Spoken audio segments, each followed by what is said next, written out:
Welcome to Voice for the Voiceless, Speak Your Truth. I acknowledge the traditional custodians of the land in which I am recording, the Maiwan-Bolik clans of the Bunurong tribes, sovereign and first people of the Karam area. This podcast, we're delving into the topic of abortion, which is a huge topic. But first, I will introduce our guest today. So our guest today is Debbie Quirke, who is a kinesiologist and energy healer.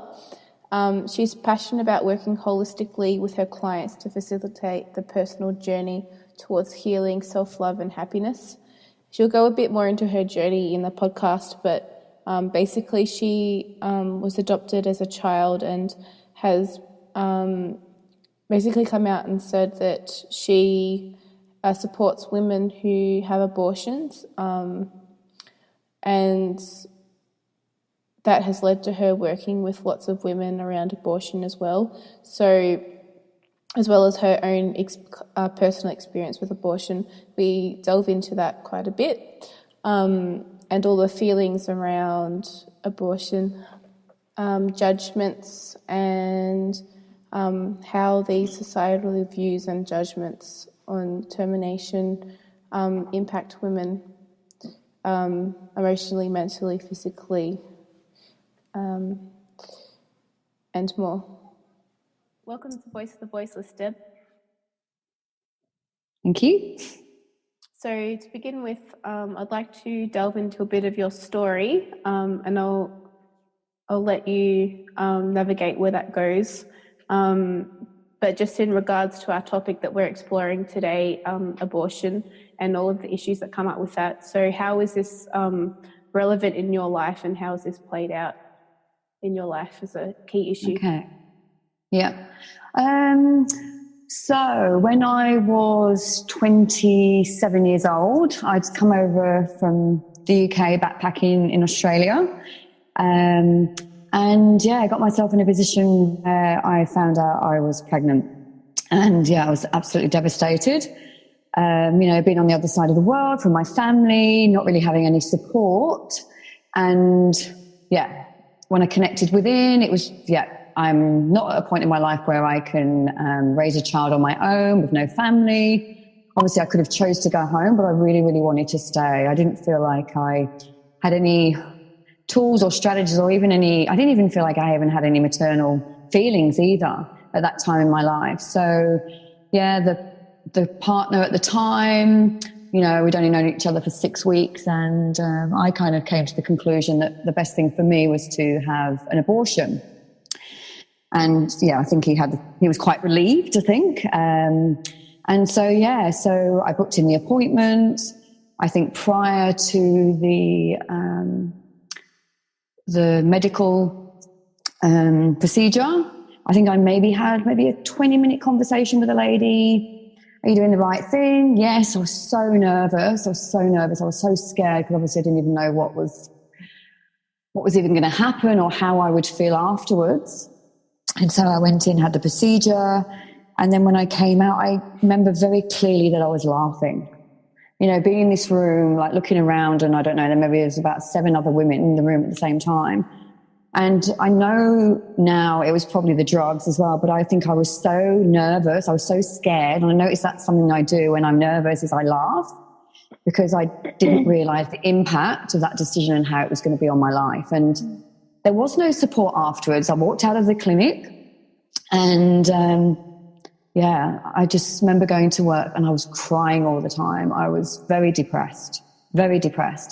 And it's funny, I didn't think I really realised how depressed I was. I think it was someone at work that actually brought it to my attention, one of the guys that I work with, and he said, "Debbie, what's wrong?" And I said, sudden abortion. He said, "I think you need to go and have some help." And so I went to see a kinesiologist. That was kind of the start of my journey, I guess. And there was one point actually I remember very clearly on kind of strolling up and down the house when I was in that moment of depression, where I just wanted the negative chatter to turn off in my head. I don't think I wanted to commit suicide, but I had a suicidal thought, and it was purely the voice in my head. It was so negative. I just wanted it to stop. But luckily for me, one of my friends answered the phone and we had a conversation, and she she kind of talked me out of it, showed me that obviously there was a better way. And I understand the magnitude of the emotions that having an abortion can really bring up for you, even if at the time you thought it was the right choice. And those feelings might not happen straight away. It could be, say 10, 20 years later. Because for me, I thought that I'd healed from it until I decided at the age of 36 that all of a sudden these maternal feelings started to come through. And as I was trying to have a child, the voice in my head said, well, if you can't fall pregnant, you're going to be punished because of the abortion. And I think for me as well, another added thing of that grieving process and that feeling of guilt that came up for me, and the fact that it was so strong, was because I was adopted. And so, my mother chose not to abort me. She chose to give me life, which has also brought up another, that could be a podcast on its own. Do you know what I mean? That brought up another multitude of emotions and roller coasters, because I have gone down the path of finding her, blah, blah, blah, blah. However, that guilt of me, terminating a child because I wasn't terminated was another level for me on part of my healing journey. So, yeah. And because now I have healed, I decided that I wanted to be able to support others, because I know that there is little or no support out there. And it's interesting when you open the conversation, you can be in a group of women and I start talking about abortion. You would not believe the amount of women that go, I've had one. But it's such a taboo subject. Yeah. It always blows my mind. Yeah. Like statistically, 1 in 3 women have or will experience an abortion in their lifetime. It's pretty amazing, hey? Yeah. Another thing I found that struck me about your story, which you've already highlighted, is how you were so sure going in there before your abortion, every cell in your body wanted to have that abortion. Yeah. And was, obviously firm in that decision. But still, it affected you so deeply. Oh, I guess you can't imagine how you would feel afterwards, because it's an experience you've never had before. And I didn't have the tools or the strategies like I do now to have been able to support myself back then. And that's why I feel like it's really important. It's actually critical, I think, that that you start the healing process immediately.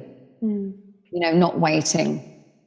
I remember when I studied kinesiology, there was a lady in the room when, we were doing practices, and, I put my hand up and they were doing a demonstration in front of the class, and I don't know, I remember what emotion it was, and I knew straight away it took me back to the abortion. And at that point I thought to myself, okay, well, I can choose not to say anything, because obviously the judgment of others in the classroom, or I can choose to heal from this experience. So, butterflies in my stomach, my heart was pounding, and I said, oh yeah, I had an abortion. The tears were flowing, the feelings coming up, the grief, the regret, the sadness, the guilt. And I remember at the end of once that demonstration was done, and this woman came over to me in my class, and I could tell by the look in her eyes, the way she was looking at me. And she said, thank you. She said, thank you for being so brave and so courageous and sharing that, because I didn't heal from mine. And we were talking like 40 years of carrying that around. Yeah. So, can you imagine, like, throughout her life, just like carrying that guilt around? Yeah, it's not nice. And I think that shows as well how much shame and guilt we have around abortion as well, that women do, just carry this, and they don't look at it or explore it or share it with other people, because there's so much judgment. And that's the thing as well. I mean, there's many different reasons why people have abortions. Do you know what I mean? It could be a medical reason. It could be a problem with the health of the fetus, the health of the mother, the negative impact on the mother's life. There's so many reasons You know, I could list so many. However, there's still shame around it, you know, whether it's having an abortion is not maternal, against religion, you know, the old school belief that terminating a pregnancy is wrong or it's selfish. So what's happening is that we've pushed down and we suppress these feelings. Yeah. And it's led to depression and anxiety. And I know this, as I said, because of my life. And that was me before I went on the path of healing. So from your experience going back, what sort of tools do you have now that you wish that you had had then to help support you through that process? I think the first one would be observing how I feel. So rather than judging myself, observing is a massive thing that has been on my journey of healing. You know, for a very long time, I was still feeling angry or that guilt. And, you know, when you're angry that you're still angry, or you're guilty that you're still feeling guilty, whatever it is, you're kind of keeping yourself in that. But when you're able to stop, take a breath and just observe, okay, well, I'm still feeling this guilt. And what I like to do is just to kind of connect. This is what I get my clients to do. Where do you feel it? Where do you feel the guilt? Where do you feel it in your body? And what does it feel like? Maybe you feel it in your stomach, for example. What does it feel like? Well, it feels kind of yucky and gooey. And what I like to do, just so I can appreciate where I'm at, where would I score it? 0 is not feeling it at all, but 10 is like, fuck, get me off the planet. Do you know what I mean? And so you might go when you're connecting, actually, it's still a 10 out of 10. And so maybe what you might need to do is to feel it. So by allowing yourself to feel that guilt, and I know it doesn't feel nice and we don't want to go there because no one would choose to connect to that guilt, but by allowing yourself to feel it, what happens is you're able to process it. Yep. And by processing it, you'll be able to move on and be the truth of who you are. Yep. And sometimes it might be that you need to heal it. So, you know, with the kinesiology, for example, I use a tool called muscle testing. And what it does is it taps into the subconscious mind. And your subconscious mind, it doesn't choose, it doesn't judge, it only reacts. And it's really powerful because what it does is it stores every single experience we have, every emotion, every memory. And what happens is when we don't allow ourselves to process those feelings or those emotions at the time, they start to accumulate. And they show up as either physical symptoms in our bodies or stresses in our lives. So by allowing yourself to either feel it, sometimes we even need to see it. So I want you to see guilt. And, you know, you use your mind as a movie screen. You kind of play it through. And then you might need to hear it, as I said. And sometimes it's interesting. You need to connect to the heart. You need to connect to the womb. Sometimes it's really been bizarre. You know, sometimes you need to connect to another part of the body. You might even need to connect to the child, the unborn child. And if it had a voice, what would it say? What would guilt say? And sometimes it's so profound. I had a lady, actually, this is kind of going off into another tangent here, but I had a lady come to see me a couple of weeks ago who was actually pregnant. She was about, 28, 29 weeks pregnant. And she'd come to see me purely because she wanted to clear any negative emotions that was actually attached to the situation. So she told me that she had fell pregnant. She'd already got a couple of children and she didn't want, you know, her and her partner had the conversation and they'd come to the conclusion that the correct choice for them is that they were going to go through the abortion. She'd made the appointment.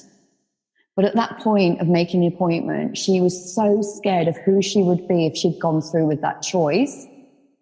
And her partner also said to her, look, I don't know how you will be. Will you cope? It's a very, very important, it's such one of the biggest decisions I think I've ever had to make in my life. And you know what? I never, ever want to have to make that choice again. And so she decided to keep the child. And so it was really interesting. It was so beautiful to hold that space and to witness the healing. But one of the emotions that came up was sadness. And it was like, wanted to be heard. If sadness had a voice, what would it say? And you know what? It was like, do you need to connect to the heart? Do you need to connect to the womb? Connect to her child. And so we're connecting to the child. If sadness had a voice, you know what the child said? It's okay. It's okay. And when the mother heard, when you hear that statement, it's okay, how did it make you feel? You know what? And she said, I feel much better now. I feel much better now. She needed to hear that. Do you know what I mean?